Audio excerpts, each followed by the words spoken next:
I'm gonna do a little practice thing. It's Friday morning. I work tonight and at night, and so it's just a kind of nice day to be able. Friday is very get things around the house done. Get things around the house done. Do some just domestic stuff, and also do some practicing. And so I've set up some kind of room of practice devices. Can't have them all up at one time, but I brought more than usual up today. And I just want to go through some demonstrations of how I practice. And so one of the things I like to use, first of all, is I have these they're just rubber exercise rings or whatever. I have a thicker one on the floor here. And what I'm going to do is I'm going to put my feet, okay, here. So my balls, my feet are up, and so then I practice, and so I can bounce, like my legs have springs, and I can bounce, and I can practice going forward. And so if I'm going to show you a picture in a moment of if it's on the ground, I just don't have the capacity of a moving camera or someone taking the video. I'm trying to do this by myself, and so I'm pushing off, and I'm coming forward, trying to practice my return of serve, you could say, or ground strokes from the baseline. So I'm on the balls of my feet, waiting for the ball to come, and then I move forward. And so it's great for this here when people hit the ball inside me, and I can push forward, or I can go cross court. I can push forward, and I'm pushing off the ground. Now I'll see if I can show you right now. I'll put this on the ground here. Now you're going to get a picture of my feet. And so on my feet, you'll see here that I have these on the floor, okay? And of course we have a wood floor, so I want to scrape up the wood floor, so I have a mat down. My wife would kill me. But see, I'm like this, and you notice how I'm springing, okay? My legs, my knees are springs. And so you want to get an athletic position. A lot of times people return to serve, and they're standing straight up with their knees locked, or don't have an athletic position. So it's good to get that athletic position. So now I'm just going to go forward, and I'm going to practice. And so I can use this on the court too. Now I'm going to go a little bit wider. Okay, so my feet are wider.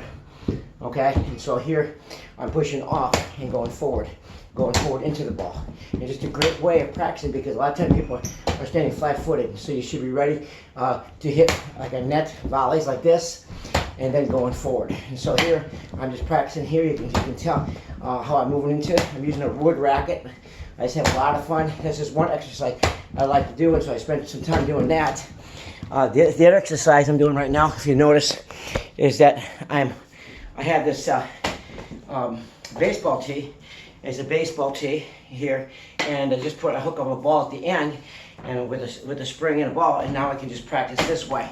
And so I can combine, the feet and also hit the ball. And so that's one thing that I do. And I like to practice right-handed, and then I like to practice left-handed. I like to practice switch hands. Sometimes what I do is I practice when I hit to my backhand, sometimes I hit left-handed forehand. And so practice both backhands, two hands, and the left-handed forehand. And so that's a good thing to do. Right on this side, practice your forehand, practice a two-hand forehand, and then practice your one-handed backhand on your opposite side too. And so a lot of times I like to use to get the feel of the ball. I'll put my hands in the strings here.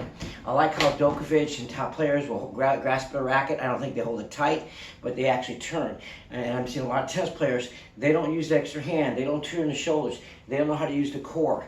And so when you think about practicing, okay, find ways to be creative and invent some practice aids for yourself at home, especially during the real hot days that you can't find someone to play with, or you can't find someone to play. You can't find a partner or someone to hit with, and so in my situation, it's hard to find people to hit with, okay, because I teach at the same time, and I don't mind hitting with anybody. I'll go to a court and there's someone hitting, I'll hit with them. I don't snub them, Sometimes I go to courts and there's three people playing. I ask if I can play, and they kind of shake their head, and they we're just practicing. And I get more turn downs than I do, but I'll never do that to someone. I'll bring rackets to courts. That way, little kids, if I'm at court, there's a bunch of little kids, I'll give them balls, I'll give them rackets. I pick rackets up at the thrift stores, and I'll just give them away. And they'll be excited. They'll play tennis for a lifetime. Someone gave me some tennis balls, and someone gave me a racket. And I think the biggest injustice about what's going on right now, the biggest thing is I don't like about everything. I see basketball hoops that were locked up. I see tennis courts that weren't being able to be used, gyms locked up, and it's almost like an attack against against the kids. You know, you don't want to have them have a normal upbringing. You know, a lot of times parents will kind of create a safe environment. Well, society is doing a disjustice to our children, and so by closing everything down, schools, places where we play basketball, soccer. I mean, come on, be creative, okay? And that's how you want the kids to be creative and learn how to practice. And I hope this is helpful, that they get excited, that they don't spend their time all the time on Facebook or media, Twitter, all those different things, playing games all the time. Here I got this idea. It's a baseball tee, and I just use it as a hitting stand. And also, I was thinking like a punching bag, you know. So when you practice, you can practice it's just a great way to get hand-eye coordination. Over here, I'm going to use, you know, I have what's called my volley board, and so I'm going to volley against this board, and so I'm going to have to get a ball here. I use foam balls, I use real balls, and what I'm going to do is I'm just going to practice against the board. And so I call it the volley board. I slant a board against the couch, and so now I'm just practicing my backhand volley. I love to do this a rainy day. Perhaps it's too hot. Perhaps you can't find a partner, but there's also some way that you can be creative and you can create a practice device. And so here I have what's called a volley board, and so I slant it. I can slant it even more, and the ball goes up more, but it's a great way for me to practice my hand-eye coordination. And so I can practice volleys forehand, okay, and then I can practice backhand. And so I focus on my volleys. I find the ball with my strings. I find the ball with my racket. I feel the ball with my strings. I have a short follow through, and I have a lot of fun when I practice. And practice, if you're practicing, guess what? A person that has talent that doesn't practice, and a person that, you know, perhaps is not the most talented, but practices hard, guess who's going to win a lot of the time, or even most of the time? And guess who's going to have endurance and perseverance and develop their skills? And so use your giftedness and practice. It seems like I can take anybody that can walk and chew. I used to say walk and chew gum at the same time. I can teach them how to play tennis and become a fairly good tennis player. It just takes a lot of patience and a lot of encouragement. You have to have a lot of faith in your student. And so you can take some average people and make them into very good players. And I notice a lot of kids are angry. And then so somehow, try to help them use that energy that they have, and it's negative, in a positive way. Perhaps they can use it in practice. Perhaps they can practice playing tennis, hitting off a wall. Perhaps they can run. Kids need to be doing something. And so shame on the politicians and shame on cities that are closing everything and don't provide opportunities for them to be able to do things. And it's not always about money. And so it's about the kids. It's about them enjoying and learning and being able to learn things in a sport. And so I try to teach the kids, I try to teach them tactics. I like to teach them about time. I like to, temperament. And so I like to teach the kids how to, use angles, 45-degree angle, 90-degree angle, a 360. I talk about radius when I teach. I talk about how you find a radius. And so I bring some math principles. I talk about the lowest part of the net, the highest part of the net. I talk about rectangles. I talk about the different lines that are on the tennis court. And so I want them to have a learning spirit about all they're doing. In fact, how many trees do we walk by? We never know their name, but we walk by them every day. How many things that we walk by we don't notice? We don't notice the bees. We don't notice the plants. We don't notice, and we just say, like George Washington Carver would say, God, why did you make this? And so we have a lifetime of enjoying, a lifetime of discovering, a lifetime of getting better. And yet we have a lot of angry kids, and they're angry about everything. And maybe they're angry because we're angry about everything. So guess what? Get back to being a kid. Use your imagination, your creativity. And I like to practice, and I'm focusing right now on my forehand volley. I'm going to find the ball with my racket. I'm going to feel it with my strings, and then I'm going to short follow through, and I'm going to have a lot of fun. And so when you think about a forehand volley, it's just like your hand. Okay, it's like patty cake. Your patty cake. A little drill you could do with the kids. And so when you think about a forehand volley, it's used in front of your hand. It's a high five. A backhand volley, use the back of your hand. It's a backhand high five. So it gives your kids some backhand volleys, high fives. Teach them about leverage. You know, when you're doing something, it's a lot easier when you use leverage. Last night at work, I was teaching kids a slide versus picking up everything. And so learning how to use their knees, the strongest part of the body. Do they know that your legs are the strongest part of the body? Do they know when you volley that when you have, you know, that you can add power if it's slow, that you can take off power, that you can use the other person's power when you're playing against someone? Do they realize that, you know, that when you're playing, that, you know, all a volley is basically like a backhand high five, a forehand high five, forehand front hand. So this is called my volley board, and I just slant it on my couch. I use a foam ball or regular balls. I like to use something that we're not going to break, something around the house. Okay, and I can see you breaking lights and windows. You gotta be smart about, you know, your practice devices. And so here's my volley board. And it's like, okay, it's like it's 2 inch thick diameter. It's about 3 feet wide, 3 feet in length, and up and down horizontal. It's 6 feet, and so I have 2 boards put together, and so I can just practice. And then I put little tips on there, 45-degree angle. I put a copy of tennis rackets on there. I put copy of my hand on there, so they realize that it's a lot to do with hand-eye coordination. I write down it's my volley board on thing, and then I write little different things on there. And so you're going to have to take time, you know, to practice. And practice will help you to become a much better player. And so this is you might have passion. Kids might have passions for a particular sport. Help them to play many different sports and make analogies. Okay. And so when I think about tennis, I always think about swimming, or I think about other sports, baseball, and there's a lot of analogy you can make with tennis, and volleyball. And so you make all those analogies, and you use those kind of, tips from each sport, all right, and make analogies, and you can become good and proficient at many sports. And so here I'm just practicing left-handed. I mean, you're a goalie, you're going to have to use your left hand. You're covering the goal, and so sometimes, you know, they have to use your right hand, you have to use your left hand. You're playing basketball. It's like dribbling off a backboard. I mean, all I'm doing is dribbling, you know. If I were to go down, it would be like dribbling, okay? And now I'm just going forward, and it's like dribbling. I'm dribbling against the board. I'm amazed how many, kids can't do this. I've taken advanced players, and they can't hit balls like this off the wall. I'm just amazed, you know. That, you know, maybe it's because they're trying to hit too hard all the time. So start off soft before hard, close before far, okay? I see a lot of training. They're training the kids, or teaching the kids, and they're standing so far back, and what they do is they have failure. You want them to have success. And so it doesn't mean that every ball is going to be, you know, they're going to make every ball. You don't want them to be frustrated. You know, teach them what a good mistake is and a bad mistake is, okay? Or an error. Hitting into a net, you know, is not the best. Is kind of a bad mistake. Hitting long is not necessarily a bad mistake. You know, it is a mistake, but it's a good mistake. And so hitting into that on a serve is a bad mistake. Hitting long on a serve is more of a positive mistake, and you can adjust there.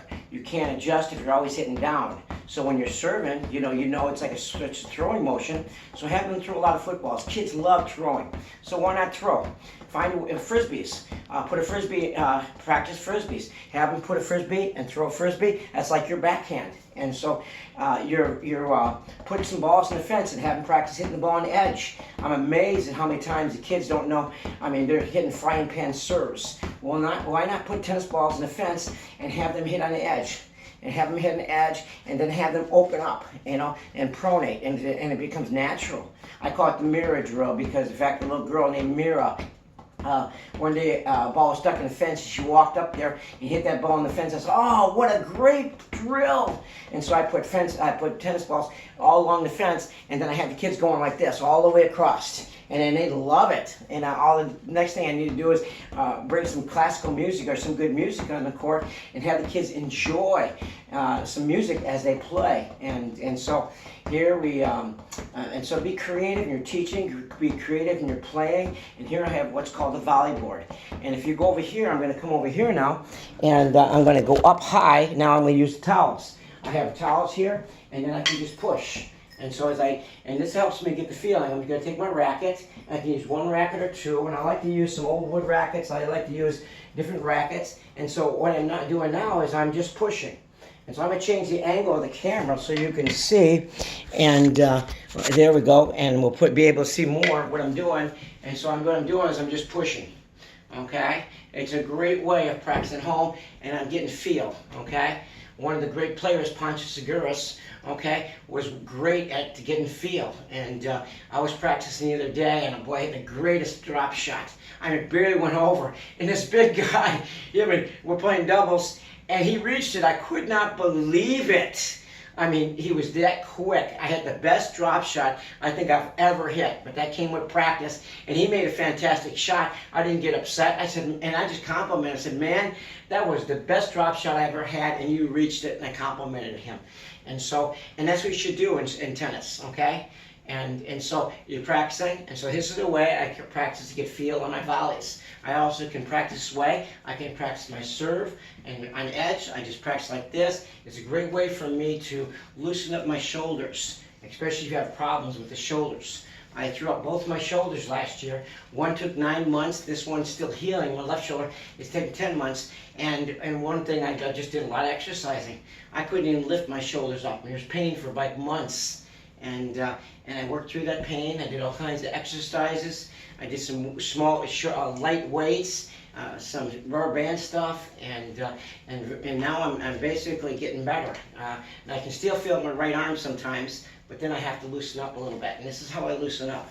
And so I can just practice an edge like this. I can practice my volleys here. I like this. And sometimes what I do is I get a chair, okay, and a wood chair. Now I'm creative. I put tennis balls on the wood chair. That way it doesn't scrape up the wood floor that we have. And so, I mean, it's really, really nice. My wife's going to see this on video. I don't do this while she's home, by the way. And she would see this, and she'd probably get upset with me if she knew all that I do. So maybe she probably knows, but she doesn't complain. But someone said if they use my ceiling fan like that, I'd kill my husband. Well, don't kill your husband. And you can always replace the ceiling fan, and they can pay for it, or your children or you, okay? Probably the one that broke it should pay for it, okay? And so right now I'm just practicing. And I like to teach the kids, they have the racket head above above. I don't like them, and that's where I like to start. I start them at the net, hitting the volley, then I have them hit a bounce, and then I say bounce hit, and then what I'll do is I have them bounce and hit. And so I just find all kinds of different ways to teach kids. And so I have a lot of kids that are 4, 5, 6, 7. And one thing, you have to be creative, enthusiastic. You have to have some kind of energy. You have to have some kind of faith in them.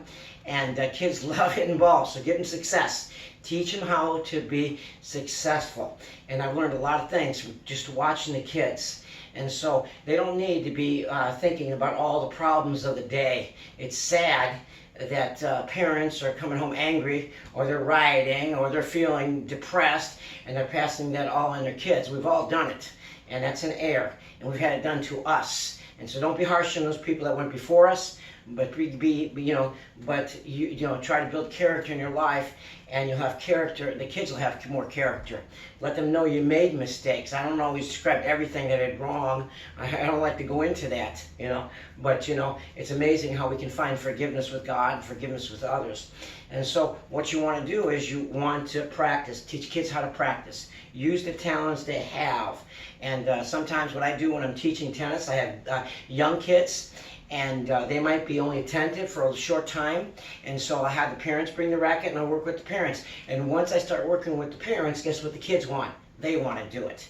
And there's times that the kids get so upset, they get upset with mom because it's their lesson. But you're trying to teach the kids, the parents, how to teach their children and help them to be better coaches. You're not going to ever limit your job. Some people are fearful of their employment or their jobs. They're so protective. That's a bad way to live. That's a miserable way to live, that you're always protecting your clientele. If they go to someone else, great. And if they can learn, you had part of that learning and promoting our progress. And so there's a lot of people, I could say, even good teachers and bad teachers. People people that really looked out for themselves and not my interest. And so, I learned a lot from them. And so it actually helped me. And so it's a positive thing. It gets negative times sometimes that you get discouraged. And negative sometimes you just have to go on, and it's okay. And so if you love playing tennis, teach tennis. If you love administration, do administration. And so let others flourish. Don't always try to control everything. When you control everything, that's when you have problems. You're trying to control everything. Okay? There's such a called freedom, and freedom has responsibilities. And freedom stops where your freedom, okay? My freedom stops where your freedom begins too. So I got social space or whatever you want to call it. So there's freedom that we both have. We should have freedom and respect each other's freedom. And so here I'm practicing, and I'm practicing with my right hand and practicing my backhand volley and my ground strokes. Now I'm going to practice the other way. I'm going to practice now. I'm strengthening my other muscles. And this is one thing that I see a lot of times is that they're so quick to use two hands. USTA is so quick to use two hands, or whoever decided to use two hands. There's a way to teach. And I remember seeing Serena Williams practice under her two-handed backhand, and she would practice left-hand forehands. And then she would add to her extra hand. She would hit a forehand with left-handed, and then she'd add her extra hand. And she's not the only one that's done that. I've seen many players. It's a great way of teaching. Why not teach kids to be ambidextrous? We have right brain, left brain, and so here I have an opportunity to practice, and then you take the practice and you put it right into play. And so now I'm going to come down a little bit. There's just ideas. Now what I'm going to do is I'm going to turn over this way and give you some more ideas. This is going to be a long video. This is what I have. This is a bottom of a lamp, and also a bottom of a chair that I took apart, thinking about using parts. And now I can just practice, and I'm just pushing the ball. A lot of times when, just to get in the feel, and you can clank it. This one goes a little faster. I have other ones that are slower, okay? And I can make it slower if I want, but so I'm just practicing. I can practice a half racket. And a lot of times baseball players, if they bunt or what are they doing? They're trying to take the pace off the ball, okay? The ball's coming fast, and they're going to lay down the bunt. They're trying to advance the runner. They're trying to, and so what's wrong with hitting with a long racket and then shortening your racket, and you can get the feel. And sometimes, and also when you shorten it, you get more control. And so this is one way that I practice, and I encourage you to find ways that you can be creative. One of the important things that I like to do, first of all, is I like to work with the hands. Hand-eye coordination is everything. Feet will come along, okay? I always say that people that don't worry about the footwork right now. Okay, hand-eye coordination, because every kid's going to be able to hit that refrigerator just right. Perfect footwork getting to the refrigerator, and so you can teach them.